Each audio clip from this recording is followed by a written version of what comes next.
अभी हम चैप्टर ले रहे हैं बैलेंस ऑफ पेमेंट्स। तो जैसे कि चैप्टर का नाम ही है balance of payment, short form में बोलते हैं बीओपी, यानी जो भी पेमेंट्स उनका बैलेंस करना।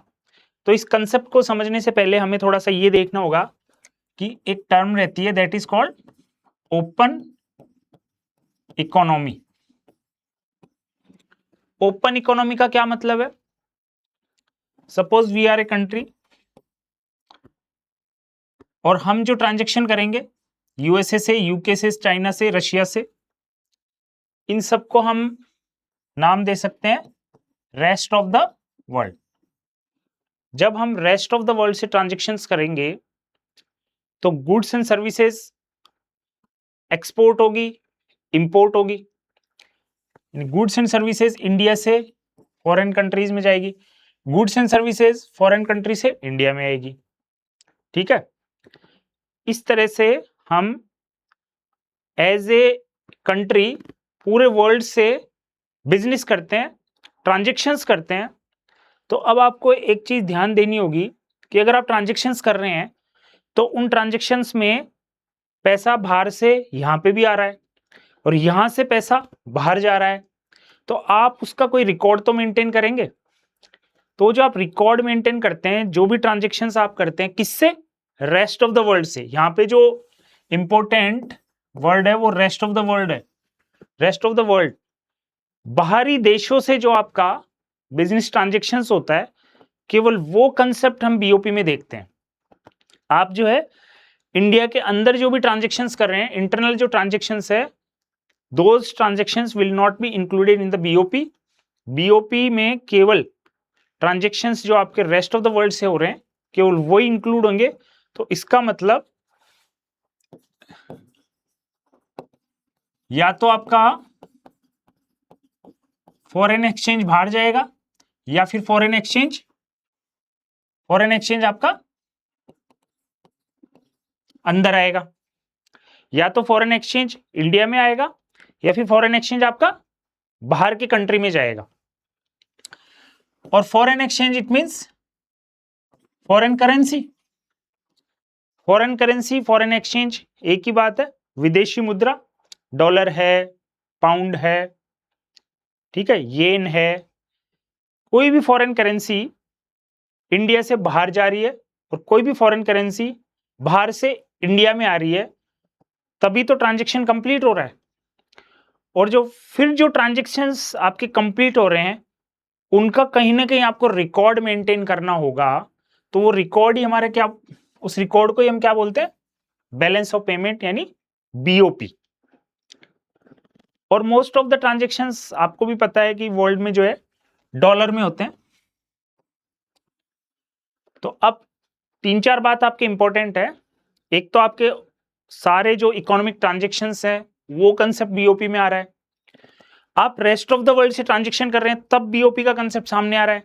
यानी इंटरनल इंडिया में ट्रांजैक्शंस हैं, उनका कोई बीओपी से लेना देना नहीं है। रेस्ट ऑफ द वर्ल्ड से आप ट्रांजैक्शन कर रहे हैं, रेस्ट ऑफ द वर्ल्ड से आप जब ट्रांजैक्शन कर रहे हैं, इसका मतलब ओपन इकोनॉमी है। आपका कंट्री ओपन इकोनॉमी के कंसेप्ट को फॉलो कर रहा है, और ओपन इकोनॉमी के कंसेप्ट को फॉलो कर रहा है, इसका मतलब फॉरेन करेंसी या तो इंडिया में आएगी या फिर फॉरेन करेंसी इंडिया से बाहर जाएगी। और इन सब का रिकॉर्ड जो मेंटेन हो रहा है इन ट्रांजैक्शंस का, उसको हम बोलते हैं बैलेंस ऑफ पेमेंट, और शॉर्ट फॉर्म में बोलते हैं उसको बीओपी। अब आपके दिमाग में क्वेश्चन आ रहा होगा कि स्टेटमेंट तो प्रिपेयर कर रहे हैं, वो तो कंसेप्ट क्लियर हो रहा है, but who is preparing this statement? ये बैलेंस ऑफ पेमेंट बनाता कौन है?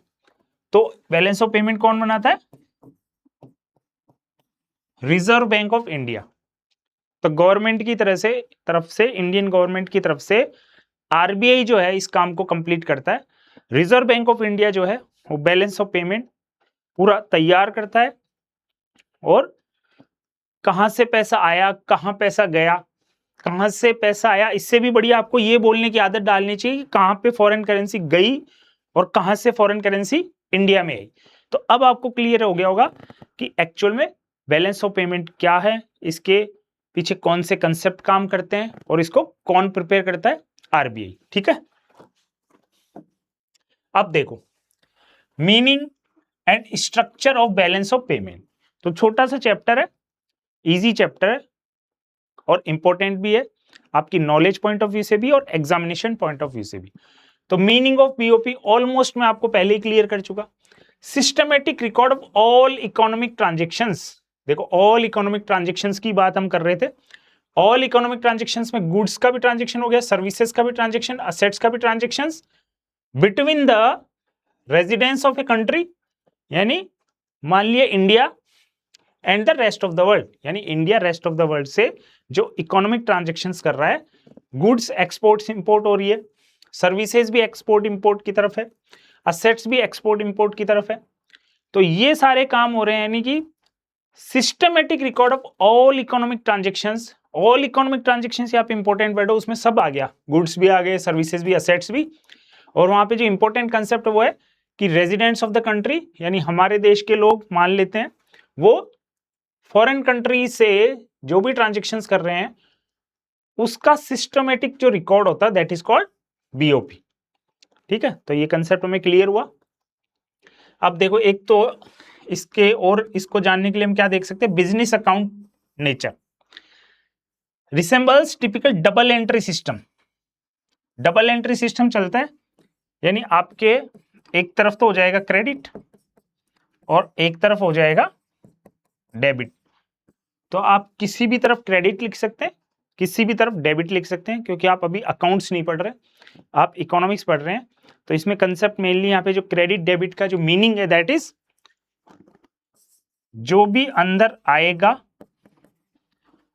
और जो भी बाहर जाएगा, जो भी बाहर जाएगा, यानी जो भी फॉरेन करेंसी इंडिया के अंदर इनफ्लो करेगी और जो भी फॉरेन करेंसी इंडिया से आउटफ्लो करेगी।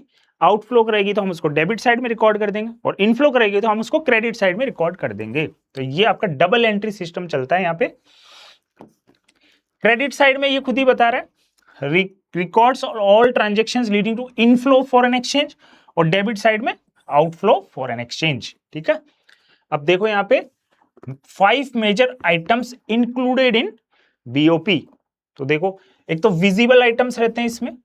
Visible item those items which can be seen or which can be touch। तो इस तरह के आइटम्स का हम रिकॉर्ड बीओपी में रखते हैं और उनको हम क्या बोलते हैं, गुड्स। जब आप गुड्स को एक्सपोर्ट करते हैं या गुड्स को इंपोर्ट करते हैं तो आप उसको बीओपी में सिस्टमेटिकली रिकॉर्ड करते हैं। और अभी ये कंसेप्ट आपके इसलिए भी काम का है क्योंकि जब आप गुड्स को इंपोर्ट और एक्सपोर्ट की बात करते हैं तो वो कंसेप्ट हो जाता है balance of trade, BOT. BOT BOT includes only the transactions of goods. whenever we import goods and export goods, then we create the concept of balance of trade, BOT। तो BOT आप ये कह सकते हैं कि ये जो छोटा सर्किल है that is called BOT, balance of trade, जिसमें केवल गुड्स को इंक्लूड किया जाता है, विजिबल आइटम्स को इंक्लूड किया जाता है।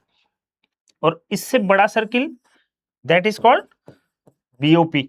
It means BOT is the part of BOP, balance of trade is the part of balance of payment.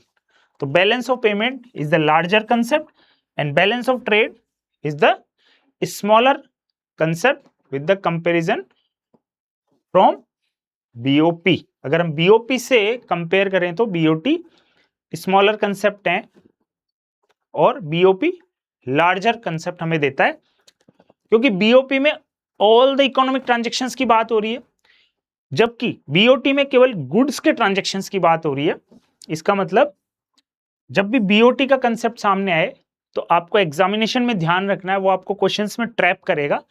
तो you have to consider only the visible item that is called goods, केवल goods की बात हो रही है वहां पे। Invisible item, those items which can not be seen or touch, उनको हम न देख सकते हैं न छू सकते हैं। जैसे लॉयर आपको सर्विस देता है तो आप उसको छू के दे सकते हैं, डॉक्टर आपको कोई सर्विस देता है तो क्या आपको छू के देख सकते हैं कि हाँ भाई ये इतनी 5 kg हमें सर्विस दी। और कोई टीचर आपको सर्विस दे रहा है तो आप घर पे बैग भर के लेके आ जाते हैं कि हाँ ये 15 kg जो है ना मैं सर्विस लेके गया, तो ऐसा नहीं होता ना, तो हम उनको न देख सकते हैं न छू सकते हैं। सर्विसेज लाइक शिपिंग, तो ऐसी कौन कौन सी सर्विस है? शिपिंग है, बैंकिंग है, इंश्योरेंस है, आईटी है, सॉफ्टवेयर है।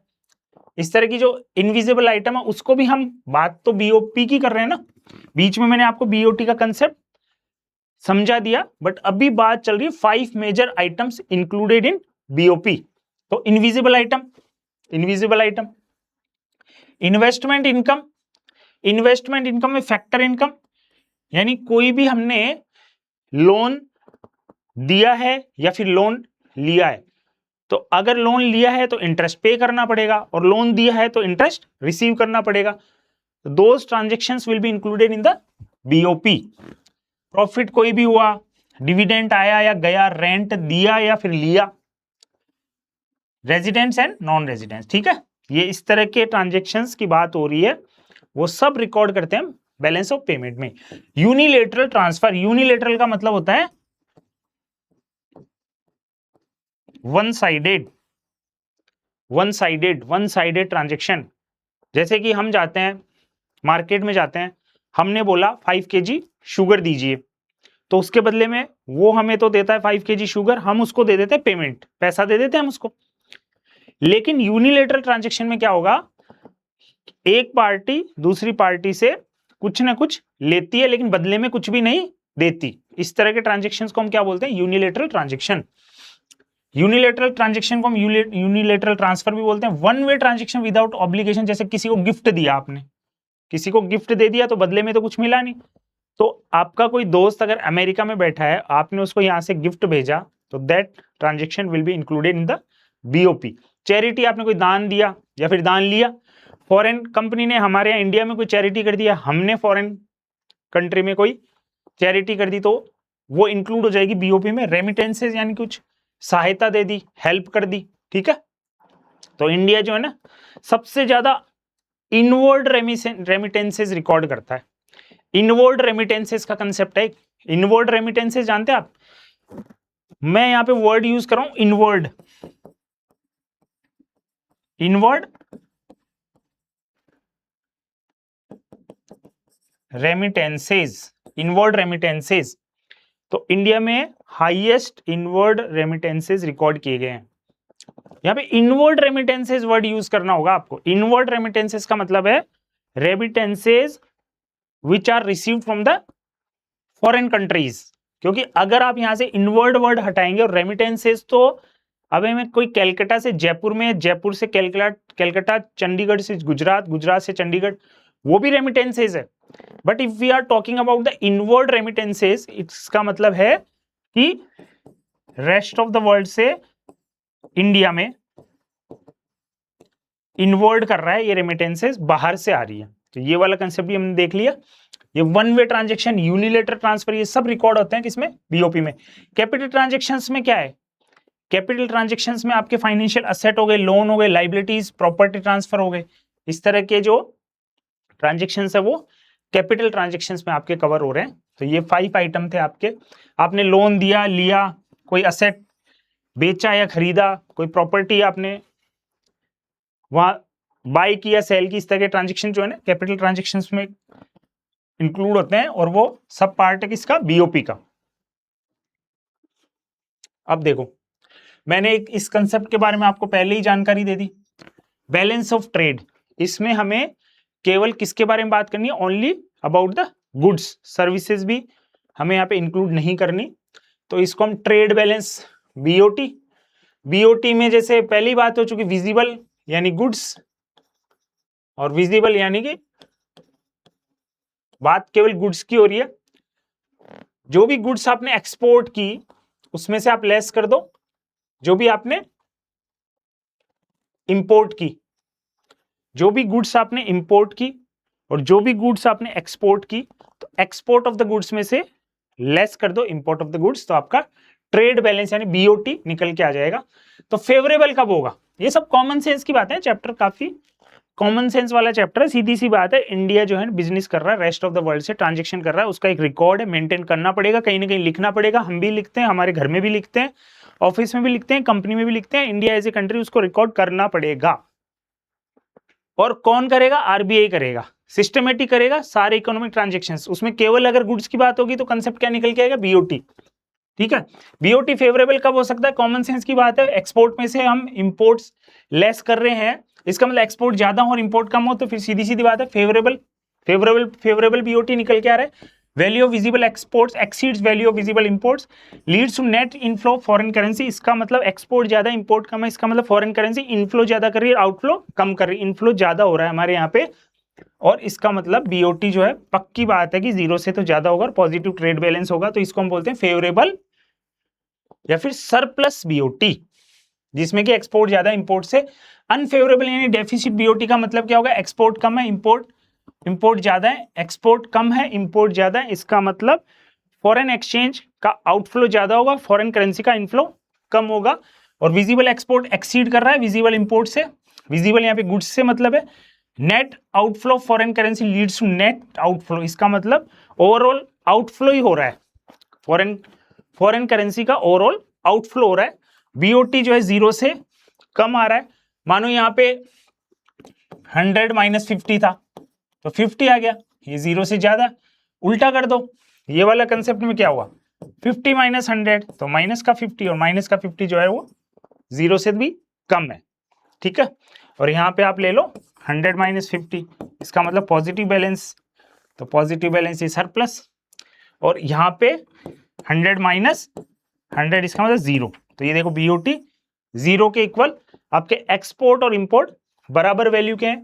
Value of visible exports equal value of visible import. Net foreign exchange gain loss is zero. जितना एक्सपोर्ट किया उतना इंपोर्ट कर लिया, ना तो फॉरेन करेंसी बाहर गई ना फॉरेन करेंसी अंदर आई। ठीक है,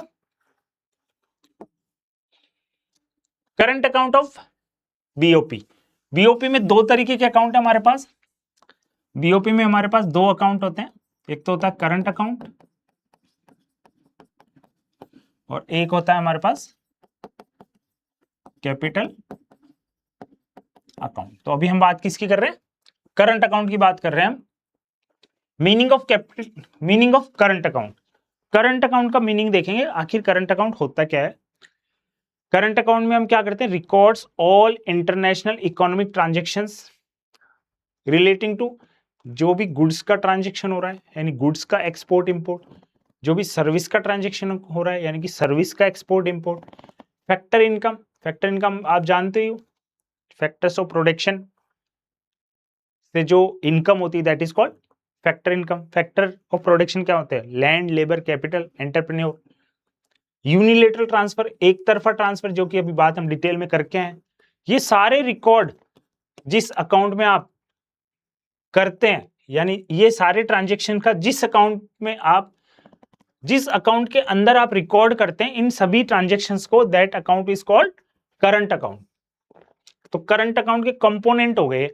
करंट अकाउंट में आपको इनसे रिलेटेड ट्रांजेक्शन्स को रिकॉर्ड करना है। With the rest of the world से तो बात कर ही रहे हैं, रेस्ट ऑफ द वर्ल्ड से ही तो हम बिजनेस कर रहे हैं। और एट ए गिवन ईयर की बात आ रही तो फाइनेंशियल ईयर तो आप जानते ही हैं 1 अप्रैल से लेके 31 मार्च तक। आप सब इनका स्क्रीनशॉट लेते हुए जा सकते हैं, बढ़िया एक प्रेजेंटेशन है, आप इसको बार बार देख सकते हैं। तो आप स्क्रीनशॉट लेते हुए आगे बढ़ेंगे। ठीक है, अब देखो इसमें डिटेल में आ गए। विजिबल ट्रेड्स मतलब गुड्स। तो यहां तो बात खत्म हो गई थी कि गुड्स का, सर्विसेज का, फैक्टर इनकम, यूनिलेटरल ट्रांसफर से रिलेटेड जितने भी ट्रांजेक्शन है उनका रिकॉर्ड हम किस में रखते हैं? करंट अकाउंट में। और ये सब रिकॉर्ड एक फाइनेंशियल ईयर में होना चाहिए, और वो फाइनेंशियल का पीरियड क्या होता है? 1 अप्रैल से 31 मार्च। Directly affect the current national income level. तो करंट अकाउंट जो है वो आपके नेशनल इनकम लेवल को भी इफेक्ट करता है। ठीक है,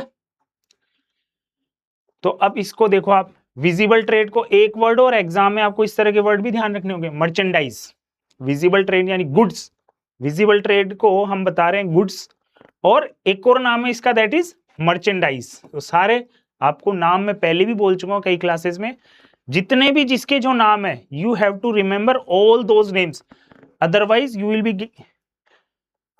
B in the difficult situation in your examination, वहां पे आपको नाम तो पता है एक और उसके जो दूसरे नाम है वो आपने पता नहीं किए, तो क्वेश्चन आते हुए भी आपको लगेगा मुझे ये क्वेश्चन नहीं आता, तो please remember those name. Export and imports of all physical tangible goods, तो टेंजिबल में गुड्स वही होती है जिनको हम टच कर सकते हैं, ठीक है। सरप्लस कब होगा? जब आपके एक्सपोर्ट ज्यादा होंगे इंपोर्ट से। डेफिसिट कब होगा? जब आपके इंपोर्ट ज्यादा होंगे एक्सपोर्ट से। तो ये बात तो एकदम कॉमन सेंस की बात है कि फायदे में हम तभी रहेंगे जब एक्सपोर्ट ज्यादा होंगे, नुकसान में हम तब रहेंगे जब इंपोर्ट ज्यादा होंगे। इनविजिबल ट्रेड में क्या है? Services and income. एक तो फैक्टर इनकम। फैक्टर इनकम क्या? लोन पे पैसा दिया तो इंटरेस्ट, बिजनेस किया तो प्रॉफिट, शेयर से डिविडेंड, बिल्डिंग से कोई रेंट आ गया, ठीक है। इन्वेस्टमेंट किया ऑन इन्वेस्टमेंट, ठीक है। तो आपके जो भी फैक्टर इनकम है उनसे रिलेटेड जो भी ट्रांजेक्शन्स होते हैं उनको हम इनविजिबल ट्रेड की कैटेगरी में लेके चल रहे हैं, और ये सब रिकॉर्ड हो रहे हैं करंट अकाउंट में। आपको ये चीजें ध्यान रखनी होगी कि ये सारे कंपोनेंट है, ये पहले हम ये जो पढ़ते हुए आ रहे हैं उन्हीं का ये डिटेल डिस्कशन चल रहा है। यहाँ पे देखो ये फैक्टर इनकम, यहाँ पे फैक्टर इनकम दिखाई दे गया, इसमें सर्विस और इनकम दोनों पॉइंट्स को कवर कर लिया इसने। तो इस तरह की इनकम को भी हम जो है करंट अकाउंट में रिकॉर्ड करते हैं, और ये वाला जो मर्चेंडाइज और बीओटी का कंसेप्ट है ये भी हम करंट अकाउंट में लेके चलते हैं। नॉन फैक्टर इनकम, अब फैक्टर इनकम के अलावा जितनी भी आपकी इनकम बच गई सर्विसेज में वो सब नॉन फैक्टर इनकम में चली जाएगी। जैसे शिपिंग है, शिपिंग को फैक्टर इनकम में तो हम डाल नहीं सकते। फैक्टर इनकम के अलावा जो इनकम है वो नॉन फैक्टर इनकम में चलेगी। जैसे शिपिंग है, बैंकिंग है, इंश्योरेंस है, सॉफ्टवेयर है, टूरिज्म है। तो आपको ये एग्जांपल्स याद रखने चाहिए ताकि आपको फैक्टर इनकम और नॉन फैक्टर इनकम में कोई कंफ्यूजन एग्जाम में नहीं हो। तो इनसे रिलेटेड भी पेमेंट और आपका जो इनकमिंग और आउटगोइंग जो वो रिकॉर्ड होता है किसमें होता है? करंट अकाउंट में होता है। करंट अकाउंट का सीधा सीधा इफेक्ट आपके नेशनल इनकम पे पड़ता है। ट्रांसफर पेमेंट में देखो, one way transactions without receiving anything in return, ये हम पहले ही बात कर चुके। ये वन वे ट्रांजेक्शंस जो होते हैं इनको भी हम करंट अकाउंट में ही रिकॉर्ड करते हैं, और इनका भी दूसरा नाम क्या है? यूनिलेटरल। और आपका जो इनविजिबल ट्रेड है उसका भी नाम है सर्विसेज और फैक्टर इनकम। और ट्रांसफर पेमेंट का भी एक दूसरा नाम है, that is called unilateral. Unilateral one way transaction है जिसमें हम कुछ रिसीव नहीं कर रहे, जैसे gifts and donation, charity and remittances, technical assistance. किसी भी तरह की टेक्निकल असिस्टेंस, टेक्निकल सहायता भी इसमें इंक्लूड कर दी गई है। Gift and donation, charity, remittances की हम पहले बात कर चुके हैं। तो ये सारे रिकॉर्ड आपके करंट अकाउंट में जाते हैं। अब हम बात करेंगे जो कि हमने बात की थी कि वहां पे दो तरह के अकाउंट होते हैं, एक तो होता है आपका करंट अकाउंट, एक होता है कैपिटल अकाउंट। करंट अकाउंट के कंपोनेंट्स और करंट अकाउंट की बातें हमने काफी कर ली। Now we will talk about the capital account. तो सबसे पहले कैपिटल अकाउंट होता क्या है? मीनिंग ऑफ कैपिटल अकाउंट क्या है? Records all international capital transactions that result in change in the, तो ये इस तरह के ट्रांजेक्शंस है जिसमें आपकी असेट और लाइबिलिटी की सिचुएशन जो है वो चेंज होने वाली है। चेंज इन द असेट और लाइबिलिटी, या तो आपका असेट इंक्रीज होगा या फिर आपका असेट डिक्रीज होगा, या तो आपकी लाइबिलिटी इंक्रीज होगी या फिर लाइबिलिटी डिक्रीज होगी, या तो आप बोरोइंग ले लोगे या फिर आप लैंडिंग पे पैसा दे दोगे। Of the residence of a country और its government, example sale purchase of the land, आपने लैंड को या तो खरीदा या बेचा, इससे असेट पे फर्क पड़ा। स्टॉक खरीदा बेचा, असेट पे फर्क पड़ा। फॉरेन बोरोइंग्स आपने ली या फिर उनको पैसा दिया तो फर्क पड़ा आपकी लाइबिलिटीज पे, ठीक है। अब देखो इसमें जो कंपोनेंट्स हैं कैपिटल अकाउंट के, जो कंपोनेंट्स है उसके कौन कौन सी जो कंसेप्ट है उन पे हम बात करेंगे, उनको हम रिकॉर्ड में लेके आते हैं, कैपिटल अकाउंट के अंदर लेके आते हैं। कैपिटल अकाउंट के अंदर जो आप रिकॉर्ड करेंगे that is called FDI. FDI का फुल फॉर्म क्या है? Foreign direct investment. और यहां पे एक आ रहा है FII, foreign institutional investment. Foreign institutional FII और FDI में भी बच्चों को काफी कंफ्यूजन रहता है, तो अब ध्यान से देख लेंगे यहीं पे। ये आप जो एग्जाम दे रहे हैं 12th का, वहां तो काम आएंगे ही आएंगे, आगे भी जब कभी आपकी इकोनॉमिक्स की बात आएगी तो ये चैप्टर आपका पीछा नहीं छोड़ेगा। और ये कंसेप्ट आपके बार बार रिपीट होते रहते हैं, FDI FII। तो पहले तो आप FDI FII के बीच में भी डिफरेंस अच्छे से देख लेंगे। Foreign direct investment, purchase of physical assets like factories structures with management control. कोई अमेरिकन कंपनी आई इंडिया में, उसने किसी कंपनी को पूरी तरीके से परचेज कर लिया, पूरी तरीके से खरीद लिया, तो दैट इज कॉल्ड FDI। पूरा कंट्रोल अपने पास ले लिया, मैनेजमेंट, और पूरा उसका मैनेजमेंट उस अमेरिकन कंपनी के पास चला गया, तो इसको बोलते हैं फॉरेन डायरेक्ट इन्वेस्टमेंट। वहां पे पूरा कंट्रोल चला जाता है, एक तरीके से परचेज कर ली जाती है वो कंपनी किसी फॉरेन कंपनी के द्वारा। ठीक है, फॉरेन कंपनी इंडिया में आके किसी कंपनी को पूरी तरीके से खरीद लेती, पूरा कंट्रोल उसके पास चला जाता है, तो इस तरह के कंसेप्ट को हम बोलते हैं FDI। जबकि FII, फॉरेन इंस्टीट्यूशनल इन्वेस्टमेंट में अगर बाहर की कोई foreign company, American company, German company आके यहाँ पे इंडिया में आके शेयर खरीदती है, बॉन्ड खरीदती है, गवर्नमेंट सिक्योरिटीज खरीदती है, तो उस कंसेप्ट को हम FII बोलते हैं। तो इस तरह के सारे जो ट्रांजेक्शन्स हैं, those transactions will be recorded in the capital account, क्योंकि इसमें असेट लाइबिलिटी का खेल चल रहा है। Purchase of financial assets, shares, bond, securities internationally without direct management control. ठीक है, पूरी तरीके से मैनेजमेंट उनके हाथ नहीं आता, पूरी तरीके से कंट्रोल नहीं आता, जबकि FDI में पूरा कंट्रोल उनके पास चला जाता है। यहाँ पे शेयर, बॉन्ड, सिक्योरिटीज में इन्वेस्टमेंट होता है केवल। ठीक है, तो दोनों कंसेप्ट हमने देख ली। इसको हम बोलते हैं पोर्टफोलियो और इसको बोलते हैं FDI। इसको हम दूसरा नाम बोलते हैं डायरेक्ट कंट्रोल, इसका दूसरा नाम है पोर्टफोलियो और FII assets. Borrowings, loans and debt, money borrowed और लेंट टू फॉरेन गवर्नमेंट्स, या तो मनी बोरो कर लो या फिर लेंड। ठीक है, या तो उधार ले लो या फिर उधार दे दो। To foreign governments, IMF, world bank और commercial foreign borrowings, commercial foreign borrowings. ठीक है, तो ये हो गया हमारा बोरोइंग। बोरोइंग हम करेंगे या तो फॉरेन गवर्नमेंट से बोरोइंग कर लेंगे, या IMF से, इंटरनेशनल मॉनेटरी फंड से कर लेंगे, या वर्ल्ड बैंक से कर लेंगे। ठीक है, इस तरह के कंसेप्ट है। या फिर हम फॉरेन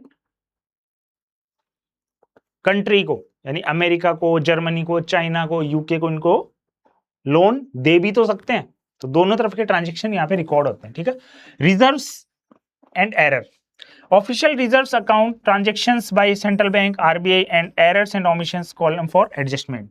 ठीक है, तो एक तो एरर्स का तो कंसेप्ट यहाँ पे है कि कुछ यहाँ पे थोड़ा सा एक कंसेप्ट ये भी लेके चलते हैं कि कोई ट्रांजेक्शन अगर रह गया हो, कुछ ट्रांजेक्शन है जो सामने ही नहीं आ पाते हमारे, इस तरह के कोई ट्रांजेक्शन्स हैं, तो उनको हम एरर्स की तरफ लेके जाते हैं, उनका एडजस्टमेंट देखते हैं। एक आपके यहाँ पे वर्ड आ रहा है ऑफिशियल रिजर्व्स, ऑफिशियल रिजर्व्स आपका वर्ड आ रहा है। ऑफिशियल रिजर्व्स मतलब ये फॉरेक्स रिजर्व भी बोल सकते हैं इसको, फॉरेक्स रिजर्व, फॉरेक्स रिजर्व। ठीक है, फॉरेक्स रिजर्व, फॉरेन एक्सचेंज का रिजर्व, इसको ऑफिशियल रिजर्व भी बोलते हैं। तो यहाँ पे हमारे फॉरेन करेंसी का रिजर्व तो रखा ही रहता है, लेकिन उसका कस्टोडियन कौन है, किसके पास रखा रहता है, उसका कस्टोडियन कौन है, उसका कस्टोडियन है RBI। तो रिजर्व बैंक ऑफ इंडिया के पास ये official reserve, foreign forex reserve, foreign exchange reserve, ये सब रखा रहता है, और वो उसको यूज करता है गवर्नमेंट के इंस्ट्रक्शंस के थ्रू। गवर्नमेंट की तरफ से RBI जो है ऑफिशियल रिजर्व्स की पूरी देखरेख करता है। तो ये वाला कंसेप्ट है यहाँ पे official reserve account transactions by central bank. तो ऑफिशियल रिजर्व अकाउंट से जो भी ट्रांजेक्शन होते हैं कौन करता है, सेंट्रल बैंक। सेंट्रल बैंक कौन है, RBI। And errors and omission column for adjustment. ठीक है, अभी ऑफिशियल रिजर्व का खेल ये है कि आपके BOP में अगर प्लस में BOP आ गया, मतलब ओवरऑल आपने मान लो 500 करोड़ का एक्सपोर्ट किया और 400 करोड़ का इंपोर्ट किया, तो आपके 100 करोड़ आप प्लस में आ गए, वो RBI जो है फॉरेक्स रिजर्व में BOP से निकालेगा और अपने ऑफिशियल रिजर्व में रख देगा उसको। और मान लो यहाँ पे अगर आप 500 करोड़ का इंपोर्ट करते हैं, 400 करोड़ का 500 करोड़ का आप इंपोर्ट करते हैं और 400 करोड़ का एक्सपोर्ट, यानी बीओपी डेफिसिट है, बीओपी में इस बार फॉरेन करेंसी कम है, तो आरबीआई क्या करेगा, अपने जो ऑफिशियल रिजर्व है उसमें से फॉरेन करेंसी निकाल के बीओपी को दे देगा, ये काम करता है वो। तो ये ऑफिशियल रिजर्व का ये वाला कंसेप्ट है और इसको हम बोलते हैं ऑफिशियल फ्लो।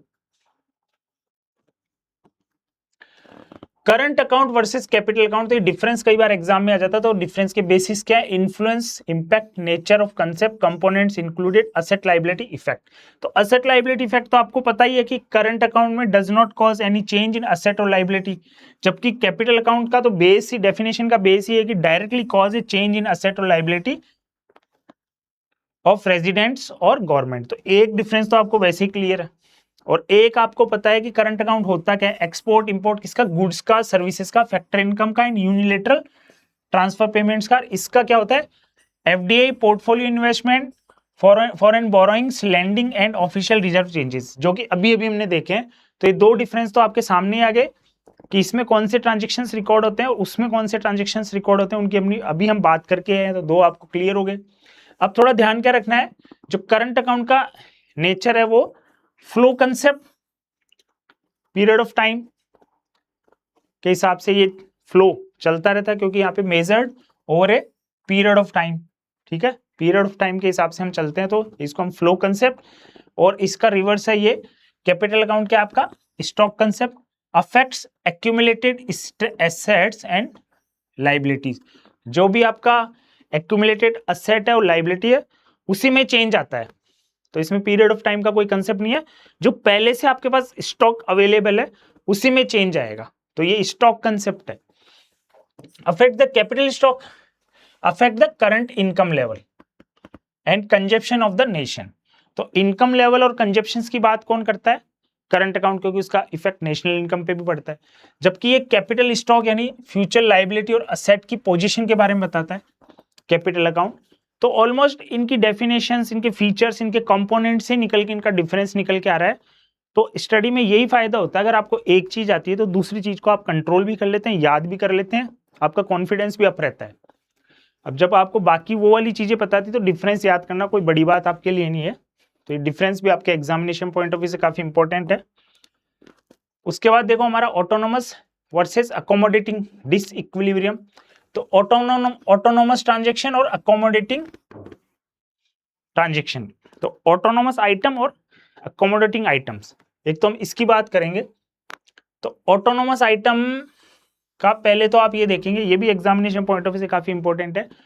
ऑटोनोमस आइटम जो भी आइटम होते हैं वो प्रॉफिट मोटिव से जो भी हम काम करते हैं, जो भी हम ट्रांजेक्शन्स करते हैं प्रॉफिट मोटिव से, उसको हम बोलते हैं ऑटोनोमस आइटम्स।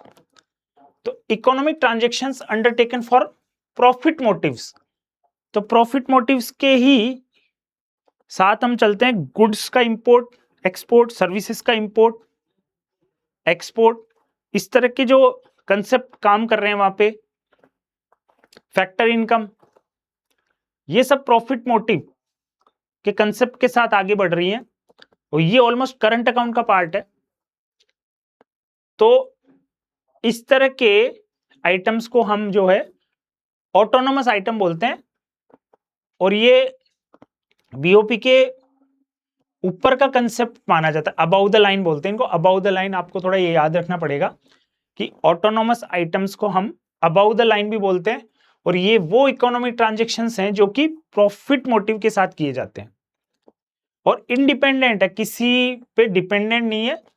अगर इंडिया को गुड्स एक्सपोर्ट करनी है तो करनी है, उस और किसी ट्रांजेक्शन्स का उस गुड्स के एक्सपोर्ट इंपोर्ट से, उस सर्विस के एक्सपोर्ट इंपोर्ट से कोई लेना देना नहीं है कि ये ट्रांजेक्शन कंप्लीट हो तो ही हम गुड्स का एक्सपोर्ट इंपोर्ट करें, सर्विस का एक्सपोर्ट इंपोर्ट करें। तो ऑलमोस्ट एक करंट अकाउंट के पार्ट लेके चल रहा है ये ऑटोनोमस आइटम, और इसको हम अबाउ द लाइन बोलते हैं, और इनका इंटेंशन प्रॉफिट मोटिव रहता है। तो आपको एक तो ऑटोनोमस में ये सारे फीचर्स ध्यान रखने हैं, प्रॉफिट मोटिव, इंडिपेंडेंट है, ये प्रॉफिट मोटिव है, इंडिपेंडेंट है और अबाउ द लाइन है, ठीक है, तीन चीज सामने आ रही है। और यहां पे देखो बिलो द लाइन का कंसेप्ट आ गया, बिलो, फॉल बिलो, ये बिलो द लाइन भी बोलते हैं इनको। एक डिफरेंस तो आपका यहां पे वैसे ही क्लियर हो रहा है कि चलो ये तो डिसइक्विलिब्रियम की बात हो रही है, यहां पे देखो आप, इसको हम बिलो द लाइन बोल रहे हैं क्योंकि ऑटोनोमस और अकोमोडेटिंग की बात इस तरफ ही हो रही है। ये वाला तो बीओपी डिसइक्विलिब्रियम की बात कर रहा है, वो हम बाद में देख लेंगे। पहले हम देख रहे हैं ऑटोनोमस वर्सेस अकोमोडेटिंग आइटम्स। तो ऑटोनोमस आइटम को हम बोलते हैं अबाउ द लाइन, और ये प्रॉफिट मोटिव के साथ किए जाते हैं, और ये इंडिपेंडेंट है, किसी पे डिपेंड नहीं है। ट्रांजेक्शन अपने आप में इंडिपेंडेंट है कि उसको किसी दूसरे ट्रांजेक्शन्स के कंप्लीट होने का इंतजार नहीं है, वो अपने हिसाब से चलता है, ठीक है। और अकोमोडेटिंग का मतलब है बिलो द लाइन, तो above the line, below the line. Transactions undertaken by government या फिर central bank to cover deficit और surplus arising from autonomous items. Autonomous items की वजह से कोई डेफिसिट, कोई कमी रह गई बीओपी में, या फिर कोई सरप्लस आ गया, उसके हिसाब से अकोमोडेटिंग आइटम्स डिसाइड होते हैं। कि अगर मान लो ऑटोनोमस जो ट्रांजेक्शन है आपके, मान लो ये वाले ऑटोनोमस जो ट्रांजेक्शन है,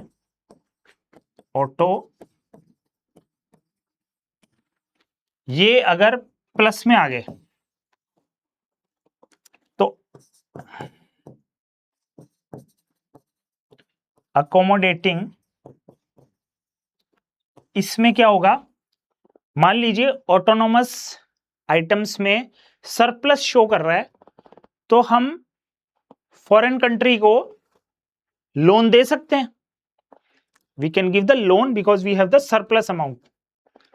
और इसका रिवर्स भी आप सोच सकते हैं कि यहां नेगेटिव अमाउंट है, डेफिसिट है अगर बीओपी में, तो अकोमोडेटिंग आइटम्स में आप क्या करोगे, you have to borrow from the foreign country, आपको दूसरी कंट्री से बोरो करना होगा। और अगर इस केस में आप क्या कर सकते हो, दूसरी कंट्री को लोन दे सकते हैं, और इस केस में आप दूसरी कंट्री से लोन, इस केस में आप दूसरी कंट्री से लोन ले सकते हैं। इसीलिए अकोमोडेटिंग आइटम ऑटोनोमस आइटम पे डिपेंड है, इसीलिए इनको डिपेंडेंट आइटम भी बोल सकते हैं। और या फिर आप ऐसे समझ सकते हो कि इनको इंडिपेंडेंट बोल रहे हैं क्योंकि ये इन पे किसी दूसरे अकाउंट या किसी दूसरे ट्रांजेक्शन का कोई फर्क नहीं पड़ रहा, जबकि आपका अकोमोडेटिंग जो आइटम्स है उस पे सीधा सीधा फर्क पड़ रहा है ऑटोनोमस का। अगर ऑटोनोमस सरप्लस में है तो हम लोन दे देंगे फॉरेन कंट्रीज को, और ऑटोनोमस अगर नेगेटिव है तो हम लोन ले लेंगे फॉरेन कंट्रीज से। तो इसका मतलब अकोमोडेटिंग के जो ट्रांजेक्शन है वो ऑटोनोमस आइटम्स पे डिपेंडेंट हो गए, और ये इंडिपेंडेंट है। और इसको अबाउ द लाइन, क्योंकि ये अबाउ द लाइन रिकॉर्ड में आता है, और इसको बिलो द लाइन क्योंकि ये बिलो द लाइन, इसको हम रिकॉर्ड करते हैं। और ये गवर्नमेंट और सेंट्रल बैंक के थ्रू किया जाता है, क्योंकि ऑफिशियल रिजर्व का भी यहाँ पे आ गया कि अगर सरप्लस हो गया तो हम यहाँ से, वो भी कंडीशन हो गई ना कि अगर बीओपी सरप्लस है तो हम या तो लोन दे देंगे या क्या करेगा आरबीआई, ऑफिशियल रिजर्व में पैसा ले जाएगा।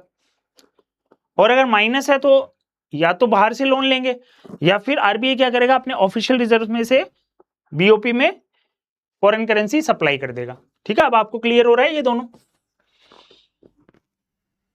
तो ये कवर डेफिसिट और surplus arising from autonomous item. Autonomous items की वजह से जो सरप्लस और डेफिसिट क्रिएट हुआ है उसको सही करने का काम गवर्नमेंट या सेंट्रल बैंक अकोमोडेटिंग आइटम्स में करते हैं, जिसको हम बिलो द लाइन भी बोलते हैं। और इसमें प्रॉफिट मोटिव नहीं रहता। और ऑटोनोमस की बात हमने अच्छे से कंप्लीट कर ली, तो आप इसको ध्यान से इनकी स्क्रीनशॉट ले लीजिए आप। बीओपी डिस्क इक्विलिब्रियम में पहले ही हम बात कर चुके, या तो बीओपी डेफिसिट होगा, उसमें पैसा कम हो जाएगा, 500 करोड़ का तो हमने कर दिया इंपोर्ट, और 400 करोड़ का हमने जो है एक्सपोर्ट किया, तो डेफिसिट में आ गए, 100 करोड़ के डेफिसिट में आ गए। तो occurs when foreign receipts fall below, तो फॉरेन रिसिप्ट्स तो हो गई कम, फॉरेन से जो पेमेंट इनफ्लो हुआ वो तो रह गया कम, और फॉरेन में जो पेमेंट आउटफ्लो हुआ वो हो गया ज्यादा। तो हम डेफिसिट, यानी हमारा बीओपी डेफिसिट साइड में चला गया। Fall below total foreign payments autonomous receipt जो है वो कम है और ऑटोनोमस पेमेंट ज्यादा है। ऑटोनोमस रिसिप्ट तो कम है, फॉरेन कंट्री से फॉरेन करेंसी कम आई है हमारे इंडिया में, और हमने यहां से फॉरेन करेंसी फॉरेन कंट्रीज को ज्यादा भेज दी। It means autonomous receipt is less than the autonomous payments. ठीक है, तो ये ऑटोनोमस आइटम्स में ही जो इंक्लूड हम करते हैं उन्हीं से कुछ रिसिप्ट होगा और उन्हीं से कुछ पेमेंट होगा। तो ऑटोनोमस आइटम्स की हम बात इस तरफ पहले ही करके आ चुके, तो उनसे होने वाला रिसिप्ट और उनसे जो पेमेंट क्रिएट होता है उनको अगर हम कैलकुलेट करें तो आपकी overall autonomous receipt overall autonomous payment से कम है, तो डेफिसिट की बात होगी। और सरप्लस की बात कब होगी? जब आपके ऑटोनोमस रिसिप्ट ज्यादा होंगे। किससे? ऑटोनोमस रिसिप्ट आपके ज्यादा होंगे। किससे? ऑटोनोमस पेमेंट से। पैसा आपका कम गया है और पैसा आपका ज्यादा है, यानी आपने एक्सपोर्ट ज्यादा किया है और इंपोर्ट कम किया है, और यहां पे आपने एक्सपोर्ट कम किया, इंपोर्ट ज्यादा किया। इसको आप ऐसे भी बोल सकते हैं कि ओवरऑल पेमेंट आपके कम रिसीव हुआ है, then you will be in the deficit BOP. और इसको आप ऐसे भी बोल सकते हैं कि ओवरऑल आपका जो रिसिप्ट है वो ज्यादा है, inflow of the foreign currency ज्यादा है और outflow of the foreign currency आपका कम है, then you are the surplus situation, surplus in BOP, and reverse of this situation is deficit in BOP. आराम से इसको कवर कर लेंगे आप। फिर देखेंगे causes of BOP disequilibrium. Disequilibrium में बीओपी सरप्लस भी हो सकता है, डिसइक्विलिब्रियम में बीओपी डेफिसिट भी हो सकता है, जिसकी हमने पहले बात कर ली। तो आखिर इस डिसइक्विलिब्रियम के रीजंस क्या हैं? तो रीजंस है हमारे इकोनॉमिक फैक्टर्स, पॉलिटिकल फैक्टर्स और सोशल फैक्टर्स। तो ये छोटे छोटे पॉइंट है, इनको भी आपको एग्जाम में जो है याद करके जाना है और वहां पे लिख के आना है, तो आपके मार्क्स अच्छे आते हैं। ठीक है, इन्फ्लेशन जो एक रीजन है। इन्फ्लेशन में क्या होगा?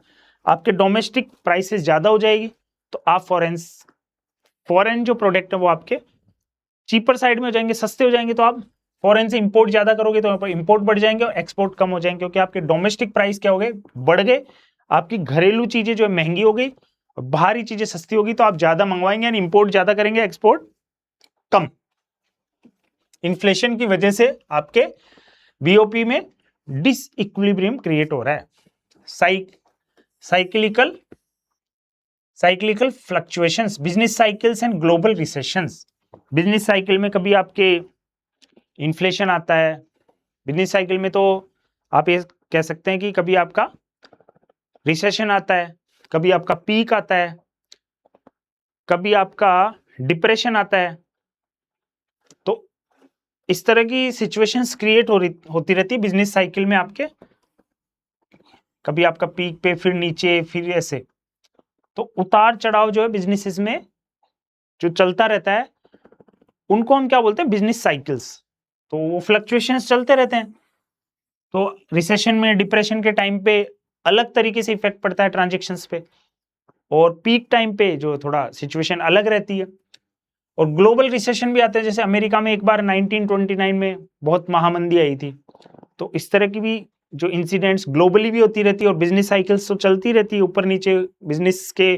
कई बार तो बिजनेस एक्सपेक्टेशंस पूरे वर्ल्ड वाइड सब कुछ अच्छा चल रहा होता है, कई बार सब कुछ खराब चल रहा होता है, तो ये फ्लक्चुएशंस चलते रहते हैं उनकी वजह से भी। तो ये सब हम इकोनॉमिक फैक्टर्स देख रहे हैं अभी। Development programmes, heavy imports of capital goods. कई बार डेवलपमेंट प्रोग्राम्स आपकी गवर्नमेंट किस तरीके से डिसाइड कर रही है कि उन्होंने डिसाइड किया कि हम कैपिटल गुड्स को इंपोर्ट ज्यादा करेंगे, तो आपके बीओपी पे उस तरीके से फर्क पड़ जाएगा। Change in demand, foreign demand shifts away. Demand supply का भी रोल चलता रहता है कि आपके प्रोडक्ट की फॉरेन कंट्री में कितनी डिमांड है, फॉरेन कंट्री के प्रोडक्ट की आपके कंट्री में कितनी डिमांड है। वो सारे फैक्टर्स भी इकोनॉमिक फैक्टर्स में हम लेके चलते हैं। उनका फर्क जो है बीओपी के सरप्लस या डेफिसिट पे डेफिनेटली पड़ता रहता है। Political factor, political instability, frequent government changes discourage foreign capital. किसी भी कंट्री में अगर गवर्नमेंट स्टेबल है, कोई गवर्नमेंट आ गई, 5 साल उसने पूरा काम किया, 5 साल भी काम किया तो अच्छे से किया, कोई डिस्टरबेंस नहीं हुआ।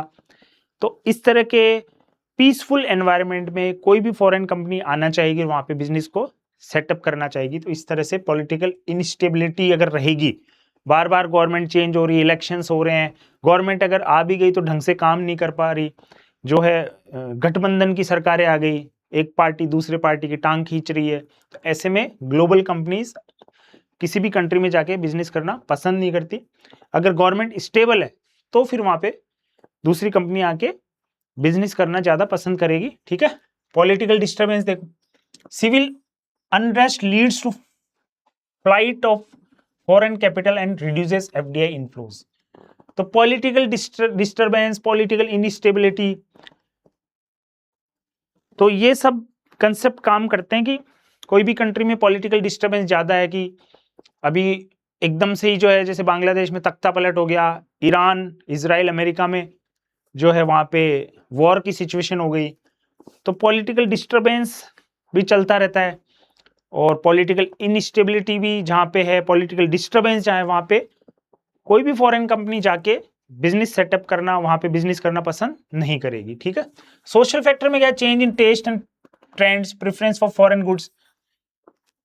भाई कोई कंट्री ऐसे जापान है तो उनका जो है अपनी कंट्री से इतना लगाव है कि ज्यादा फॉरेन प्रोडक्ट्स को वो इतना इंपॉर्टेंस नहीं देते। तो इस तरह की कोई नेचर है, या फिर टेस्ट है, कोई टेस्टी चीज अगर हम बना रहे हैं जो कि वर्ल्ड वाइड पसंद की जा रही है, कोई ऐसी चीज हम बना रहे हैं जो कि किसी को पसंद नहीं आ रही, या फिर पॉजिटिव साइड में हम कोई ऐसी चीज बना रहे हैं जो पूरे ग्लोबली पसंद की जा रही है, तो ऐसे में एक्सपोर्ट इंपोर्ट पे फर्क पड़ना डेफिनेटली जो है आपका फर्क पड़ेगा वहां पे। High population growth, increase domestic demand, reducing exportable surplus. तो पॉपुलेशन ग्रोथ अगर ज्यादा रहती है, ज्यादा पॉपुलेशन रहती है, तो डिमांड पे उसका जो इफेक्ट पड़ता रहता है। डोमेस्टिक डिमांड, अगर पॉपुलेशन ज्यादा है तो उस कंट्री में जो डोमेस्टिक प्रोडक्ट रहेंगे उनकी डिमांड ऑलमोस्ट थोड़ी हायर साइड में रहेगी। और पॉपुलेशन अगर ज्यादा है तो डेफिनेटली वो जो डोमेस्टिक प्रोडक्शंस में जो गुड्स हैं उनको ज्यादा यूज कर रहे होंगे, एक्सपोर्ट के बारे में थोड़ा वो कम सोच रहे होंगे। आप इस तरह के पॉइंट को ये भी ले सकते हैं, हाई पॉपुलेशन और इस तरह के कंसेप्ट को आप ले सकते हैं कि पॉपुलेशन का कम ज्यादा होना डिमांड और सप्लाई पे इफेक्ट डालता ही डालता है। ठीक है। Demonstration effect, adopting western consumption patterns. तो डेमोन्स्ट्रेशन इफेक्ट मतलब कि अगर हम दिखावा करना पसंद कर रहे हैं, हम थोड़े दिखावे वाली लाइफ जीना चाह रहे हैं, तो अडॉप्टिंग वेस्टर्न कंजप्शन पैटर्न, हम जो नकल कर रहे हैं वेस्टर्न कंट्रीज की, तो ऐसे में एक्सपोर्ट बढ़ेगा। तो इस तरह के ट्रेंड्स को आपको देखना होगा कि अगर हम वेस्टर्न स्टाइल को फॉलो कर रहे हैं तो डेफिनेटली एक्सपोर्ट्स पे इफेक्ट पड़ेगा, वो पॉजिटिव साइड में आएंगे। और अगर हम वेस्टर्न स्टाइल के या वेस्टर्न पैटर्न्स को फॉलो नहीं कर रहे तो एक्सपोर्ट जो है इतना इंक्रीज नहीं होगा। तो आप इन पॉइंट्स पे थोड़ा इस तरीके से सोचते हुए आगे बढ़ेंगे। बाकी सिंपल जनरल पॉइंट है, आपके ओवरऑल नॉलेज को भी बढ़ाते हैं। तो ये हमने जो है सारा कवर किया। आप सारे स्लाइड्स का स्क्रीनशॉट ले सकते हैं, उनको अच्छे से बार बार देख सकते हैं। तो आपको जो है ये बीओपी का कंसेप्ट अच्छे से तैयार करना है।